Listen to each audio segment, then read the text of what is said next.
بسم اللہ الرحمن الرحیم الحمدللہ رب العالمین الصلاۃ والسلام علی خاتم النبیین اللہم صلی علی سیدنا محمد وعلی آل سیدنا محمد۔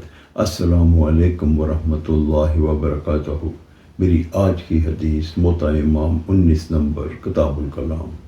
نبی کریم حضرت محمد صلی اللہ علیہ وآلہ وسلم سے عرض کیا گیا، یا رسول اللہ، کیا مسلمان بزدل ہو سکتا ہے؟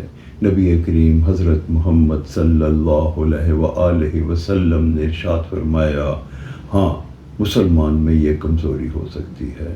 تو نبی کریم حضرت محمد صلی اللہ علیہ وآلہ وسلم سے پھر یہ عرض کیا گیا کہ یا رسول اللہ، کیا مسلمان کنجوس ہو سکتا ہے؟ تو نبی کریم حضرت محمد صلی اللہ علیہ وآلہ وسلم نے فرمایا، ہاں، مسلمان میں یہ کمزوری ہو سکتی ہے۔ پھر عرض کیا گیا، یا رسول اللہ، کیا مسلمان جھوٹا ہو سکتا ہے؟ تو نبی کریم حضرت محمد صلی اللہ علیہ وآلہ وسلم نے ارشاد فرمایا، نہیں، ایمان میں بے باکانہ جھوٹ کو برداشت نہیں کیا جا سکتا، اور جھوٹ ایمان کے ساتھ شامل نہیں ہو سکتا۔